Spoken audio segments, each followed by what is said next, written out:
ಏಮುಸ್ ಕಿಚನ್ಗೆ ಸ್ವಾಗತ. ಇವತ್ತು ತುಂಬಾ ಸಿಂಪಲ್ಲಾಗಿ ಇವತ್ತು ರೇಷನ್ ಅಕ್ಕಿ ಉಪಯೋಗಿಸಿ ದೋಸೆ ಮಾಡ್ತಾನೆ. ತುಂಬ ಸಾಫ್ಟಾಗಿ ಸ್ಪಾಂಜಿಯಾಗಿ ಬರುತ್ತೆ. ಇದಕ್ಕೆ ಉದ್ದಿನಬೇಳೆ ಬೇಕು ಅಂತಲೇ ಏನಿಲ್ಲ, ಉದ್ದಿನಬೇಳೆ ಇಲ್ಲನ್ನು ಕೂಡ ಮಾಡ್ಬೋದು, ತುಂಬಾ ಚೆನ್ನಾಗಿರುತ್ತೆ. ಬನ್ನಿ ಹಾಗಾದರೆ ಹೇಗೆ ಮಾಡೋದು ಅಂತ ನೋಡೋಣ. ನಾನಿಲ್ಲಿ ಒಂದೇ ಒಂದು ಗ್ಲಾಸಿನಷ್ಟು ಅಕ್ಕಿಯನ್ನು ನೆನೆಹಾಕಿ ಇಟ್ಕೊಂಡಿದ್ದೀನಿ. ರೇಷನ್ ಅಕ್ಕಿಲಿ ತುಂಬ ಧೂಳಿರೋದ್ರಿಂದ ಇದನ್ನು 3-4 ಸಲ ವಾಶ್ ಮಾಡಬೇಕು ಚೆನ್ನಾಗಿ. 4 ಅವರ್ನ ನೆನೆಸಿಡಬೇಕು. ನೆನೆಸಿ 4 ಅವರ್ ಆದಮೇಲೆ ಎಲ್ಲನೂ ಕೂಡ ಮಿಕ್ಸಿ ಜಾರ್ಗೆ ಹಾಕ್ಕೊಳ್ಳಿ, ಗ್ರೈಂಡ್ ಮಾಡ್ಕೊಬೇಕು.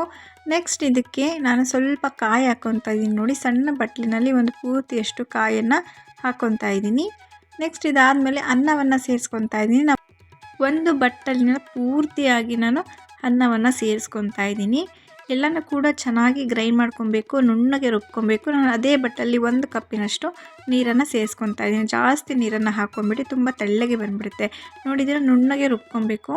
ಈಗ ನಾನು ರೆಡಿಯಾಗಿದೆ. ನಾನು ಒಂದು ಪಾತ್ರೆಗೆ ಹಾಕ್ಕೊತಾ ಇದ್ದೀನಿ. ಸ್ವಲ್ಪ ಗಟ್ಟಿಯಾಗಿ ಇದ್ದಷ್ಟು ದೋಸೆ ಕೂಡ ತುಂಬ ಚೆನ್ನಾಗಿ ಬರ್ತವೆ. ನೆಕ್ಸ್ಟ್ ಇದಾದಮೇಲೆ ಇದಕ್ಕೆ ಇವಾಗ ಉಪ್ಪನ್ನು ಸೇರಿಸ್ಕೊತಾ ಇದ್ದೀನಿ. ನಾನಿಲ್ಲಿ ಸಣ್ಣ ಉಪ್ಪನ್ನು ಹಾಕ್ಕೊತಾ ಇದ್ದೀನಿ. ದಪ್ಪ ಉಪ್ಪು ಕೂಡ ಹಾಕ್ಕೊಬೋದು. ಇಲ್ಲಿ ಒಂದು ಅರ್ಧ ಸ್ಪೂನಿನಷ್ಟು ಸಕ್ಕರೆಯನ್ನು ಹಾಕ್ಕೊತಾ ಇದ್ದೀನಿ, ಟೇಸ್ಟ್ ಚೆನ್ನಾಗಿರುತ್ತೆ. ಮತ್ತು ಒಂದು ಪಿಂಚಷ್ಟು ಸೋಡಾವನ್ನು ಹಾಕ್ಕೊತಾ ಇದ್ದೀನಿ. ನಿಮಗೆ ಬೇಡ ಅಂದರೆ ನೀವು ಸ್ಕಿಪ್ ಮಾಡ್ಬೋದು. ಇದನ್ನು ಸೋಡಾ ಹಾಕಿಲ್ಲ ಅಂದ್ರೂ ಕೂಡ ತುಂಬ ಚೆನ್ನಾಗಿ ಬರುತ್ತೆ. ಎಲ್ಲನೂ ಕೂಡ ಚೆನ್ನಾಗಿ ಮಿಕ್ಸ್ ಮಾಡ್ಕೊಂಡು ಓವರ್ ನೈಟ್ ಬಿಡಬೇಕು. ಇದನ್ನು ಪೂರ್ತಿ ರಾತ್ರಿ ಬಿಡಿ, ತುಂಬ ಚೆನ್ನಾಗಿ ಅದು ಫರ್ಮೆಂಟೇಷನ್ ಆಗಿರುತ್ತೆ. ಇದು ತುಂಬ ಹುಳಿ ಬರೋದಿಲ್ಲ, ಇದು ತುಂಬ ಚೆನ್ನಾಗಿರುತ್ತೆ. ಎಲ್ಲಿಗೂ ಕೂಡ ತುಂಬಾ ಒಳ್ಳೆಯದಿದು. ಈಗ ಪೂರ್ತಿ ರಾತ್ರಿ ಬಿಟ್ಟಾದಮೇಲೆ ನಾನು ಬೆಳಗ್ಗೆ ಎದ್ದು ಓಪನ್ ಮಾಡ್ತಾಯಿದ್ದೀನಿ. ನೋಡಿ, ಇದು ಮಾಮೂಲಿ ನಾವು ಉದ್ದಿನಬೇಳೆ ಎಲ್ಲ ಹಾಕಿ ಮಾಡ್ತೀವಲ್ಲ, ಆ ಥರ ಉಕ್ಕಿ ಬರೋದಿಲ್ಲ. ಬೇಸಿಗೆಗಾಲದಲ್ಲಿ ತುಂಬ ಸೆಕೆ ಇದ್ದಾಗ ಇದು ಕೂಡ ತುಂಬ ಉಬ್ಬಿ ಬರುತ್ತೆ, ತುಂಬಾ ಚೆನ್ನಾಗಿರುತ್ತೆ. ನೋಡಿ, ತುಂಬ ಹುಳಿ ಬಂದುಬಿಡುತ್ತೆ ಅವಾಗ. ನಮಗೆ ಈ ಥರ ಇದ್ದರೆ ತುಂಬ ಚೆನ್ನಾಗಿ ತಿನ್ಬೋದು, ತುಂಬ ಚೆನ್ನಾಗಿರುತ್ತೆ. ಇವಾಗ ನಾನು ದೋಸೆ ತವೆ ಕೂಡ ಕಾದಿದೆ. ನಾನು ಇವಾಗ ದೋಸೆಯನ್ನು ಹಾಕ್ಕೊತಾ ಇದ್ದೀನಿ.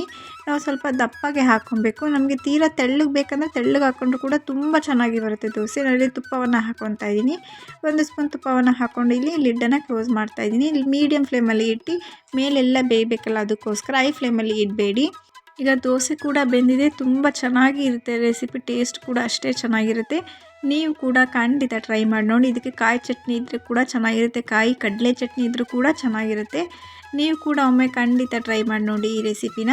ನೋಡಿ, ಒಂದಲ್ಲ ಎರಡು ಇನ್ನೊಂದು ಹಾಕಿ ಕೂಡ ತೋರಿಸ್ತಾ ಇದ್ದೀನಿ. ತುಂಬ ಚೆನ್ನಾಗಿ ತವೆಗೆ ಅಂಟೋದಿಲ್ಲ, ಎಲ್ಲೂ ಕೂಡ ಅಂಟೋದಿಲ್ಲ, ತುಂಬ ಚೆನ್ನಾಗಿ ಬರುತ್ತೆ ದೋಸೆ. ನನಗೆ ಉದ್ದಿನಬೇಳೆ ಇಲ್ಲ ಅಂದ್ರೂ ಕೂಡ ನಾವು ಮಾಡ್ಕೊಬೋದು ತುಂಬ ಸುಲಭವಾಗಿ. ನೀವು ಕೂಡ ಖಂಡಿತ ಟ್ರೈ ಮಾಡಿ ನೋಡಿ ಮನೇಲಿ. ಇಲ್ಲಿ ಫೈನಲಿ ನಾನು 3 ದೋಸೆಯನ್ನು ಹಾಕ್ಕೊಂಡಿದ್ದೀನಿ. ಸೇಮ್ ಸೆಟ್ ದೋಸೆ ಹೇಗೆ ಹಾಗೆ ಬಂದಿದೆ, ತುಂಬ ಚೆನ್ನಾಗಿರುತ್ತೆ, ಸಾಫ್ಟಾಗಿ ಬರುತ್ತೆ. ನೀವು ಕೂಡ ಖಂಡಿತ ಟ್ರೈ ಮಾಡಿ ನೋಡಿ.